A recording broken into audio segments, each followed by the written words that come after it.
Você já tomou alguma decisão errada?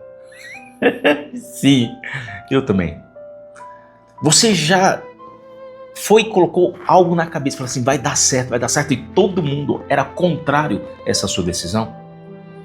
Eu quero viajar ao mundo, eu quero fazer... Peraí. Quero ser músico, quero ser... Opa!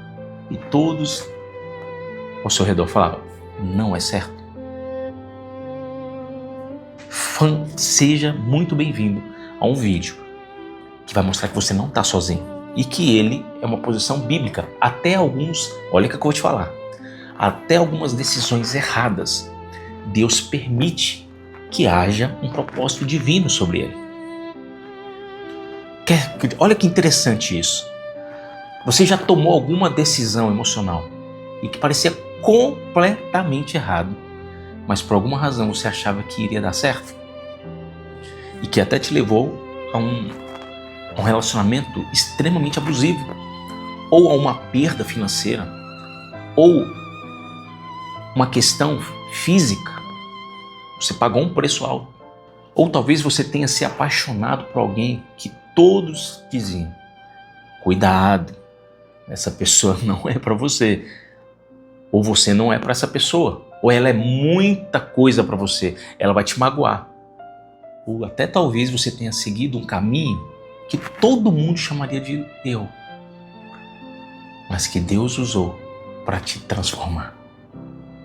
E se você descobrisse que esse seu erro, Deus usou como propósito divino para a sua vida? Exatamente isso. Existem erros que são até permitidos por Deus como propósito divino para você alcançar outras pessoas e para conquistar aquilo que você sonha. E aonde está isso? Na Bíblia. E a gente vai para Juízes 14, que conta a história de Sansão. Tem um episódio de Sansão que é muito peculiar. Ele chega, desce a Timná, a cidade filisteia, e encontra uma mulher e fala, uau, essa é a mulher, uau, eu quero casar com ela. Já passou por você aquele sentimento, você olha para a pessoa, eu quero casar com ela. Ali foi extremamente o quê? Paixão. Ele não conversou com ela, ele não sabia a história da pessoa. Existem vários casos de relacionamentos que a pessoa começa a conversar com a pessoa e fala, nossa, nada a ver. Já aconteceu isso com você? A pessoa é muito bela, mas ela é tão bela por fora quanto ela é feia por dentro. Você sabe do que eu tô falando. Tem pessoas que, gente, eu sei o que eu tô falando. Eu já tive vários amigos, muito boa pinta, amigas, lindas. Só que você ia conversar com ela, não tinha. Porque eu quero casar com alguém muito rico para pagar todas as minhas contas. Uau! Ou aqueles caras, porque eu estou tomando muita força, porque eu estou malhando, hoje eu malhei bíceps. Uau! Aí tem uma frase que eu sempre uso. Pessoas medíocres falam de pessoas. Pessoas medianas falam de coisas. E pessoas de sucesso falam de atitude. Então, quando você pega uma pessoa muito egocêntrica, ela fala muito do seu eu. Então, você cuidado com isso. A pessoa que só quer falar do seu eu, eu falo isso porque eu já fui assim, muito assim. Você quer falar mais do que ouvir. E você só vai aprendendo com a idade. E aí tem a história de Sansão, que ele olhou para essa mulher e ficou apaixonado por ela. Chegou em casa, para sua mãe e para seu pai, e falou, pai, quero casar com essa mulher. Ela falou, filho, qual mulher? Uma filisteia. Mas filha, imagina naquele momento, o pai de Sansão e a sua mãe. Dois homens justos. Imagina na realidade de hoje, dois pentecostais, homens de Deus, religiosos, e aí chega, mãe, eu quero casar com aquela mulher ali, ó. Aquela mulher ali que nunca foi na igreja. Naquele episódio, qual que é o sentimento dos pais? Natural. Filho, por que você não procura uma mulher da igreja, da nossa igreja? Aí não tem nenhuma mulher aqui na sua igreja, não. Tudo é amiga, lá não. Então pega em outra igreja. Não, eu quero aquela filisteia. Foi esse o sentimento dele. E aqui começa a história. E ele insistia, e o pai e a mãe ali, transtornados, sem entender nada. Mas aí entra o segredo. E aqui começa o mistério e o segredo de toda a provisão divina de Sansão. Ele estava tomando uma decisão errada, totalmente errada, totalmente equívoca aos olhos de alguém que segue as palavras de Deus. Porque Deus lá já fala que o israelita não poderia se casar com outra mulher. E tem ali, é uma lei dada por Deus, nas Escrituras. Só que aí onde está o mistério, Gladys? Está aí, ó. Juízes 14:4. E aqui muitas pessoas passam desapercebido. O seu pai e sua mãe não sabiam que era o Senhor Deus que estava orientando Sansão para fazer aquilo. Deus estava procurando uma oportunidade para atacar os filisteus, que naquele tempo dominavam o povo de Israel. Meu Deus, que é isso, Gladys? Que aqui Deus permitiu, em momento algum, nessa palavra fala que Deus incitou e levou Sansão. Ele permitiu. Deus poderia criar outras formas? Sim. Agora imagina, Sansão foi criado com extrema proteção pelos pais. Ele era um nazireu. Era um nazireu. O que significa isso, Gladys? Significava que ele não podia cortar o cabelo, não podia passar perto de vinha. Agora imagina o cuidado. E quando Sansão fala, mãe, não importa, eu quero ela. Ah, mas filho, você vai sofrer. Não importa. Eu sei que eu vou sofrer, mas eu amo ela. Pode haver propósitos em cima disso. Eu conheço várias pessoas que no momento do casamento, eu pessoalmente fiz a pergunta, você sabe que você vai sofrer. Pastor, não importa, mas eu amo ela. Eu sei que eu vou me dar mal, mas eu amo ela. Não foi uma, não foi duas, não foi 3 vezes que já aconteceu isso comigo. E pasme, essas pessoas, pela decisão que tomaram, sofreram muito, mas aprenderam com o sofrimento. É o que a gente vai ver nesse vídeo, que vai te ajudar a entender que até a sua escolha errada é um propósito divino de Deus para que você possa crescer. E aí existe uma palavra-chave que significa agrada. Sansão falou, por que você quer essa mulher? Porque essa mulher me agrada. E o que significa essa palavra, Gladys? Tá aí, ó. Agradar significa ishar. Ela não significa, ishar não significa só agradou-me, como a gente fala. O ishar não significa só gostei, achei bonita. Não. O significado dela no hebraico original significa aquilo que parece reto, alinhado, correto aos meus olhos. Para Sansão aquilo era certo. Para o resto das outras pessoas, não. E ali começou a mostrar que o ministério, quantos pastores já tiveram que passar por uma situação dessa. Gostou de uma mulher fora da igreja e até perder o ministério por conta disso, por conta dos olhos laterais. Porém, anos depois, a esposa se converteu e essa pessoa cresceu o ministério. Não é um caso só, não. Mas também tem um lado oposto, quando a mulher não quer se converter, aí perde. Tem uma história, Oséias, Deus falou para Oséias, Oséias, casa com a meretriz. Mas Senhor, ela vai me trair, vai te trair. E aí Oséias, uma vez eu perguntei para Deus, o que é ser profeta? E aí Deus falou, lógico, eu não vi a voz de Deus, mas deu sinais e falou assim, ó, viu uma resposta. Já viu aquela resposta que vem na cabeça? Aí tem gente que fala assim, ai, Gladson, não, eu não tive isso, nunca tive isso. E aí veio na minha mente a resposta. Deus, o que é ser profeta? É sentir o que eu sinto. Me dá um exemplo na Bíblia, Oséias. Oséias casou com uma mulher que o traía.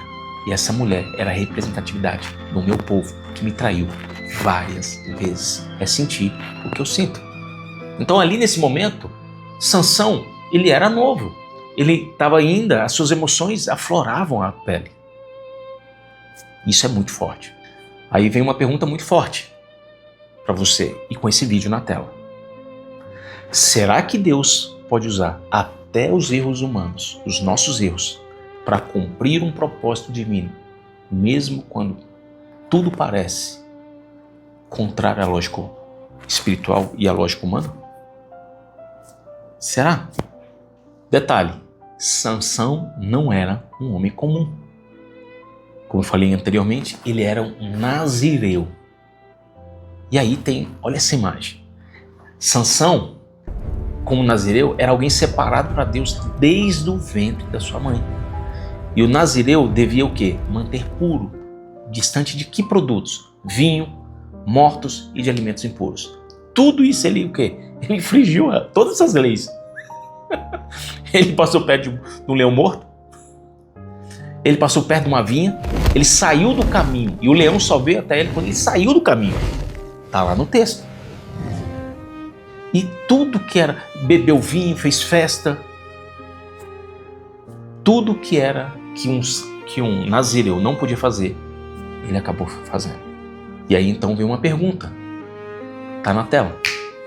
Por que Deus permitiria que ele se envolvesse com uma mulher filisteia, símbolo da idolatria, luxúria, andarilha do pó, que é o que significa filisteu? Filisteu, a simbologia, é alguém que é terreno, só gosta das coisas terrenas, alguém que gosta dos prazeres terrenos, alguém que gosta de viajar e não comer, ela é pó, porque é uma raiz que vem da palavra pó.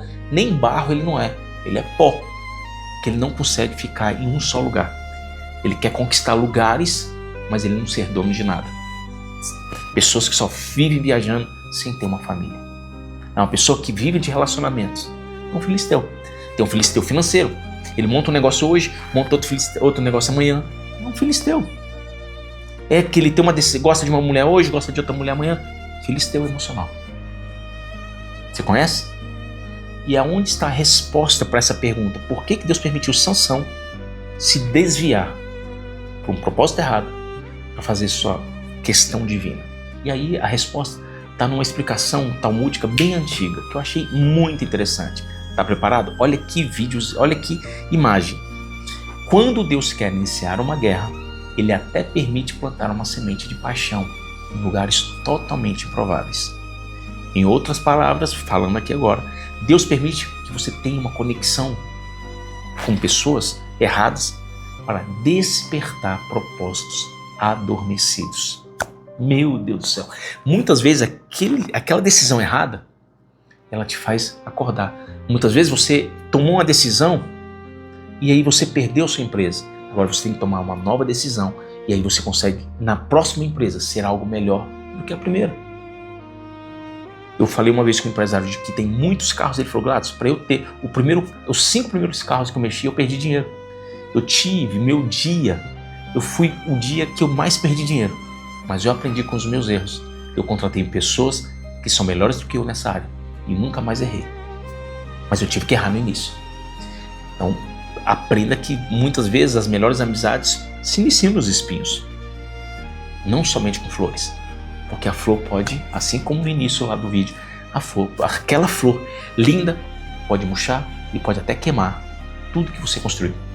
E o que outros rabinos dizem também, alguns outros rabinos dizem sobre esse episódio? Está aí na tela para você. Ó. Eles dizem que Sansão desceu fisicamente a Timná, mas espiritualmente foi uma decisão estratégica, orquestrada pelo próprio Deus. Meu Deus do céu. Então muitas vezes você está tomando uma decisão errada que pode lá na frente ajudar outras pessoas. E aí vem a pergunta que não quer calar. Olha que vídeo. Por que um justo sofre? E aqui pode estar mais uma resposta a essa grande pergunta. Porque todo mundo fala: por que eu estou sofrendo? Por que eu estou fazendo isso? Quantas pessoas decidem ir trabalhar em vez de estudar? Aí anos depois ela está extremamente fadigada, o corpo cobrando, e a outra pessoa que estudou, porque ela sofreu por muito tempo, ela está numa condição melhor. Escolhas, livre-arbítrio. São prisões. A pessoa, ela escolheu ficar presa momentaneamente. Por exemplo, vou te dar um exemplo que você de repente pode não concordar. Jogadores de futebol. Vamos colocar aqui o Neymar. Menino de ouro. Um menino que se privou, ele ficou muito tempo, ele deixou de estudar muitas vezes para ir jogar futebol. Ele ia em vários países, não podia sair porque tinha que ficar totalmente preso na concentração. E você vai ver relatos de jogadores que eu já conversei, eles falam que não viveram. Aí o dia que consegue ter uma pequena liberdade, aí ele volta e voa e não quer voltar para a gaiola. E hoje ele está vivendo uma vida que ele foi de sacrifício lá atrás. Então a gente tem que entender isso. São escolhas. Aí quantas pessoas falam, não, eu não vou deixar meu filho. Aí deixa seu filho em liberdade, aí depois ele não cresce no futuro. Tem momentos de crescer e momentos de aproveitar. Você escolhe. Você quer aproveitar agora na adolescência ou quando for mais velho? Escolhas. E aqui tem uma palavra-chave para isso. A palavra fala que Sansão desceu a Timná. Se ele desceu é porque ele estava numa posição alta.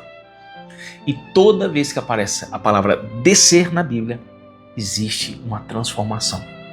Sempre há algo. A palavra descer, ela é um prelúdio de algo muito grande. Porque quem desce é porque está no alto. Imagina você descendo numa escada rolante. Por que Deus permite você descer? Tem horas que Deus permite você descer da sua altivez. Pois quanto mais alto, maior a queda e maior a dor.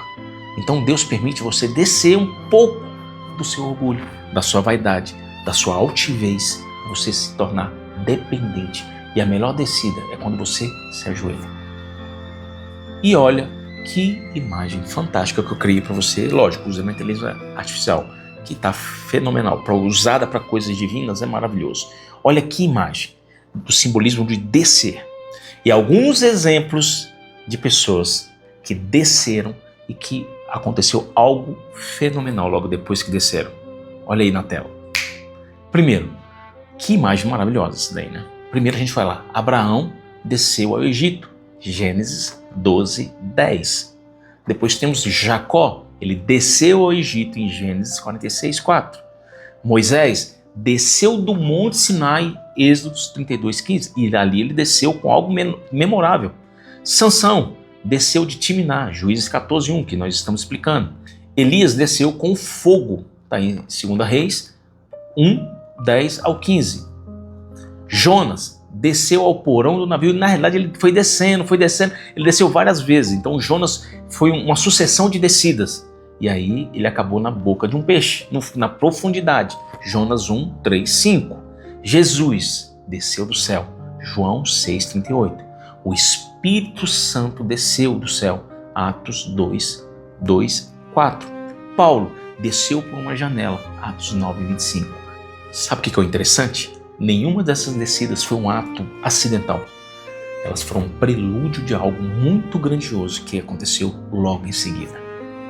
Fantástico isso, né? Agora, olha esse texto que eu faço questão de colocar na tela para você que já cometeu algum tipo de erro. E tá aí para você. Às vezes Deus não te afasta do erro das dificuldades. Ele te envia para dentro dele, não para te perder, mas para te despertar. Meu Deus do céu. Deus muitas vezes permitiu você errar para te despertar. É uma perda que você fez ali. Muitas vezes tem uma linha dos talentos, que aquele que recebeu mais talentos, ele apostou os talentos numa plantação e perdeu tudo. Vamos conjecturar. E se ele perdeu? Então, como a perda é maior, ele corre atrás do lucro. Ele corre atrás de fazer coisas que ele não faria para recuperar as 10 moedas. E nessa recuperação, ele consegue multiplicar. Uau! Muitas vezes a perda é algo que faz você melhorar, crescer e multiplicar. Se eu te falasse que essa história de Sansão não é sobre Sansão, é sobre você. Isso mesmo. Essa história de Sansão, ela é uma repetição inata daquilo que nós somos. É o nosso lado Sansão de ser, das nossas escolhas. Eu quero porque é o melhor para mim. Eu quero porque é o meu momento, é a paixão desenfreada, a minha escolha momentânea, seja ela uma paixão financeira para você poder ganhar mais para aquele algum objetivo maior, e aí acaba perdendo, seja qual for. E a pergunta, quantas vezes você já insistiu em algo, num relacionamento? Olha essa imagem que é muito forte, que você achava que ia dar certo, e à medida que você entrou ali totalmente apaixonado, os dois apaixonados com sonhos, e à medida que você foi ver na realidade, assim como essas mãos, o seu coração e a sua paixão desapareceu. E aí você se entregou, você descobriu que aquilo foi mais ferimento, foi mais perda do que conquista. E hoje você tem a fala, eu não quero ter mais relacionamento, eu não quero saber de mulher, não quero saber de homem, porque você está traumatizado, você está frustrado. E esse sentimento de perda, ele é muito forte. Gladys, eu sou do tipo da pessoa que eu acredito até o final. Eu tenho esperança. E isso tem uma explicação. Está aí na tela para você. A psicologia chama isso de impulso redentor. Gladys, o que vem a ser impulso redentor? É um movimento psicológico inconsciente no qual uma pessoa tenta corrigir, compensar ou redimir algo que deu errado no passado. Já viu pessoa assim? Gladys, me dê alguns exemplos. Na questão familiar. Poxa, meu pai me abandonou, então vou ser um pai muito mais presente e não vou deixar meu filho sentir dor. Isso é um excesso. Deus não se agrada de excessos. Aprenda isso. Ah, é uma questão emocional, Gladys, eu me doei para esse relacionamento e a pessoa me enganou, me traiu. Eu nunca mais vou confiar em ninguém. Opa, você está fazendo com que todas as pessoas sejam iguais àquela outra pessoa, mas tente extrair o melhor disso. Ou, de repente, uma questão financeira, que você apostou numa decisão errada e perdeu dinheiro. E muitas vezes já aconteceu pessoas me ligarem, eu perdi o dinheiro, eu acreditei, perdi muito dinheiro. Aí eu só falo, é só dinheiro. Você só perdeu dinheiro. Com vida você pode recuperar o dinheiro. Mas eu estou muito velho. Não. Velho é só quando você não consegue mais fazer nada.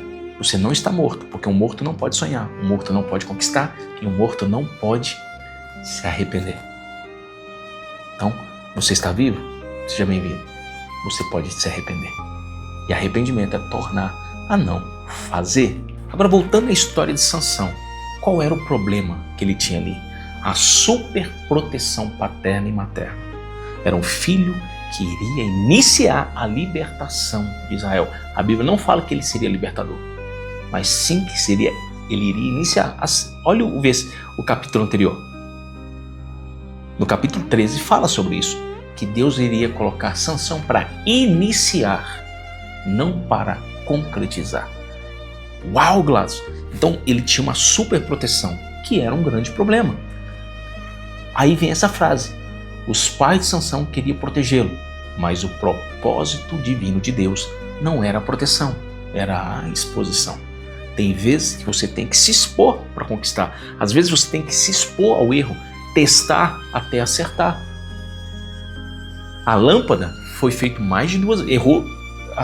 A pessoa fala, você errou 2.000 vezes. Eu falei, não, eu descobri 2.000 formas de como não fazer uma lâmpada. Olha a estrutura. Olha a estrutura. E aí vem essa frase fantástica aí, esse vídeo que mostra aí para você. Às vezes Deus não quer te poupar da dor, Ele quer te preparar através dela. Uau, Gladys! Às vezes Deus não quer te poupar da dor, Ele quer te preparar através dela. Agora, eu queria que você prestasse muita atenção. Lembra da super proteção dos pais de Sansão? Olha esse vídeo aqui, como é a visão paterna de Deus. Olha que interessante, está aí na tela. Aqui tem dois rapazes e cada um tem uma escolha. Tem a escolha de subir as escadas e o outro da luxúria. E aqui acontece algo memorável. Um começa a escolher as escadas, a parte mais difícil. É o trabalho, família, ter ser honesto, ter integridade, dignidade. Cada degrau desse aqui é uma virtude para você chegar lá no topo. Os dois querem chegar no topo. E o segundo, ele faz uma escolha diferente. E olha que imagem forte. Ele quer o meio fácil, ninguém vai saber, pode confiar, desonesto, roubar, vícios, sonho rápido, ganhar mais sem fazer nada, oportunidade única. Você já ouviu falar isso aí? E aí, o que acontece? O primeiro, o que toma o caminho mais fácil, chega primeiro, muitas vezes. E tem ali um atalho, ele vai de elevador, enquanto o outro, ele vai de escada. Olha que cena forte isso. Depois aí, o que acontece? No final, o que tomou a decisão errada, a queda é a mesma velocidade da subida. Muitas vezes é esse sentimento. Se você demora 20 anos para subir, você demora muitas vezes 20 anos até para perder. Então, ou se você demorou 30 anos, você está vivendo 30 anos e só vai aprender com as suas conquistas. Já o outro, o que acontece? Por conta do livre-arbítrio, que ele fez as coisas corretas, ele alcança a vitória. Esse vídeo ele é muito rápido para te mostrar. Agora, se você fosse Deus, você não mostraria para o seu filho a outra parte da escolha, das conquistas, porque esse é o nosso desejo. E o Deus, na sua plenitude, ele te deu o livre-arbítrio. Você, no lugar, na posição de Deus, você faria com que todos tomassem a decisão que é aquilo que você sabe. Muitas vezes uma decisão errada pode ser o auge para uma conquista de algo permitido por Deus. Aqui a Bíblia, isso é muito importante você entender. O livre-arbítrio é escolha. Muitas vezes as escolhas erradas é que te fazem tomar decisões certas no futuro. Aí eu quero que você entenda essa frase aí, ó. Nem toda dor é vontade de Deus, mas toda dor pode ser usada para alcançar um propósito maior, permitido por Ele. Meu Deus do céu. Antes de você se culpar, faça essa pergunta que está na tela. O que Deus estava tentando despertar em mim quando escolhi esse caminho errado? Esse caminho. Porque talvez a história que começou com um erro foi exatamente onde o seu propósito começou a nascer. Gladys, me fala algum exemplo prático disso. E aí está na tela essa imagem fortíssima, fortíssima. Tá aí, ó. Na Idade Média, os judeus eram proibidos de possuir terras, entrar em universidades ou exercer qualquer tipo de profissão, várias profissões, só aquelas que estavam à margem. E isso não era vontade de Deus, era perseguição humana. Mas dessa dor surgiu uma das maiores revoluções econômicas da história. Eles ficavam, principalmente na Alemanha, eles ficavam nas esquinas, eles ficavam sentados trocando dinheiro. A dor, que era expulsões, pobreza, proibição, perseguições, era a dor deles. A pergunta, o que Deus estava tentando despertar neles através dessa injustiça? Aí veio um despertar.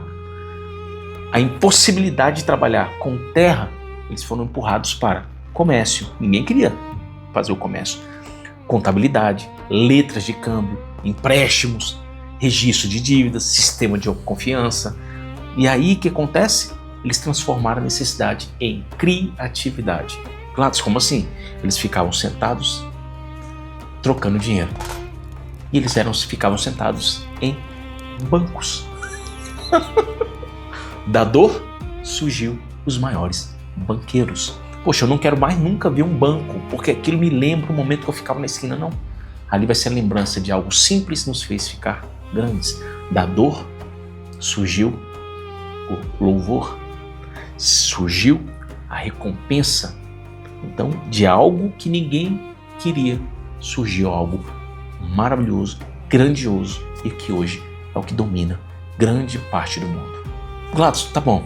Me dá um outro exemplo. Henry Ford. Henry Ford, que é o dono dos carros Ford, ele faliu 5 vezes. Ninguém acreditava no sonho dele. E essa imagem retrata muito bem. Os bancos não queriam mais emprestar dinheiro para ele, ninguém acreditava nele, ele não conseguia mais ninguém. Mas ele acreditou no seu sonho, onde todos achavam que era loucura. Ele achou solução. Gladys, e qual é a grande moral disso? Nem toda dor vem para te punir. Algumas vieram para te posicionar, te colocar numa posição maior do que onde você estava. Sansão achava que ele estava simplesmente, somente apaixonado pela mulher. Mas por trás dessa paixão havia um propósito maior divino de Deus para iniciar a libertação do seu povo.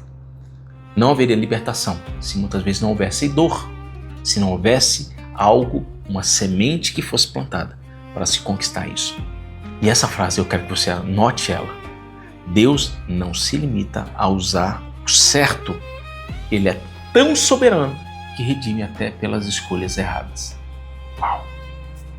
E eu quero te deixar uma coisa bem clara aqui. Então quer dizer que Deus tem o poder de tentar. Deus a ninguém tenta. Era uma escolha. A pergunta é, haveria outra forma de Sansão ir guerrear contra os filisteus? Sim, existem vários episódios na Bíblia. Só que o dele foi o lado mais difícil. Ele escolheu o lado mais difícil. E Deus endossou. Mas que Deus tentou de maneira alguma. Deus a ninguém tenta. Ele te deu o seu livre-arbítrio através de um propósito, ele entende isso. Claro, tem um exemplo prático sobre isso? Claro, o xadrez. A vida é como um jogo de xadrez. Quando você está fora da vontade de Deus, o inimigo te vence em 10 jogadas. Porque ele já sabe qual é o seu nível de jogada. Porque você joga o jogo dele. Porém, quando você está com Deus, mesmo que você inicie com jogadas erradas, você pode terminar com a vitória. Gladson, tem exemplo disso? Tem. Bob Fischer, um jogador que ele jogava de uma forma tão maravilhosamente diferente que ele começava com jogadas que ninguém esperava. E muitas vezes com jogadas infantis que levava a pessoa ao erro. Ele entregava uma peça alta para ganhar o jogo. Ele sabia essa jogada. Por quê? Porque muitas vezes, aos olhos de quem estava fora, para quem estava do lado do inimigo, o inimigo fala, ele está jogando o meu jogo. Quando a pessoa jogava o jogo de Deus, mesmo perdendo algumas peças, perdendo alguns momentos, perdendo emoção, achando que está perdendo, igual o caso dos judeus que achavam que estavam perdendo, e Deus estava moldando eles para se tornarem os grandes guerreiros. Tanto que o celular hoje que você tem, 70%, 67% é tudo invenção Israel. Você sabia disso? Ah, Gladson, me dá outro exemplo. Hoje o Waze, aquela que hoje todo mundo usa do carro, quando você vai localizar, uma invenção deles, do povo de Deus. Gladson, quer dizer que eu não sou povo de Deus? Sim. Qual a dor que você passou? Quantas dores que eles não passaram para chegar até onde eles chegaram? A dor, ele é um processo para muitas vezes você encontrar o seu propósito de vida. Assim como aconteceu com Sansão, Deus pode transformar a sua paixão em missão de vida, para transformar outras vidas, para transformar a sua família, para transformar o seu legado. E aí vem umas frases muito fortes, que eu adoro essas frases. Tá aí, nem todo erro te afasta de Deus, alguns te empurram de volta para Ele. Quantas pessoas que eu conheço que cometeram erros muito grandes e tiveram a sensibilidade de voltar a Deus por causa daquele erro. Muitas pessoas. Quando o Espírito habita, o erro deixa de ser confortável. Meu Deus do céu. A graça não te autoriza a errar, te ensina a recomeçar. Então, se você já errou, não se preocupe. É Deus querendo que você recomece, que você tenha mais vida, para que você tenha mais tempo e para que você conquiste com mais vigor. E eu quero agora fazer um desafio para você. De repente pode ser muito difícil para você. Eu digo que pessoas que estão... O que é uma pessoa quando ela está liberta? Ela não tem mais traumas. É quando ela fala daquela dor e não dói mais ela. Ah, a pessoa me traiu, não sei o quê. E aí muda a emoção, ainda não perdoa. Mas quando ela fala assim, não, eu não tenho problema de falar que aconteceu isso, isso, isso. Que aconteceu isso, isso, isso. Eu fui traído, eu fiz isso. Mas Deus, eu perdoo essa pessoa. Significa que você está verdadeiramente transformado. E o desafio é, o que você já decidiu de errado, que você se arrependeu? De repente essa sua fala pode ajudar. Na igreja teve um caso de uma pessoa que estava casando com uma pessoa que era abusiva, agredia. E a pessoa apaixonada, achando que aquilo era normal. Uma discípula minha que tinha vivido aquilo chegou para ela e falou para ela o que tinha vivido. E como foi a história dela. Ela viu que a história era igual. Conclusão, ela acabou decidindo não casar. E hoje ela está muito bem casada. E as duas são muito amigas. Por quê? Porque ela ouviu a outra pessoa. Porque ela foi com muito cuidado e com muita sabedoria. Se você passou alguma situação, comenta aqui. Claro, se eu fui traído ou traída. Ah, eu confiei, eu paguei o estudo dessa pessoa e a pessoa depois que ficou grande, eu trabalhando, ela me abandonou. Acontece muito isso. Ah, meu marido me abandonou. Ah, eu confiei numa pessoa, eu dei um dinheiro muito alto para essa pessoa e eu entrei em falência, em bancarrotas. E aí, hoje eu recomecei, estou com uma outra empresa. Hoje eu tomo muito cuidado com essa área. Eu tinha medo de dizer não para as pessoas, mas depois que essa pessoa me magoou, hoje eu não tenho problema de dizer não. Eu não tenho problema de fazer um contrato, porque eu perdi dinheiro, porque eu fechei de boca. Conta aqui a sua experiência. O que já aconteceu com você? Retrate aqui, se você achar, e conta, porque as pessoas que lerem o que você está escrevendo pode salvar vidas. De repente esse seja o seu propósito de vida. Se você atingir uma única pessoa com a sua história, isso pode mudar o mundo e até a vida dessa pessoa.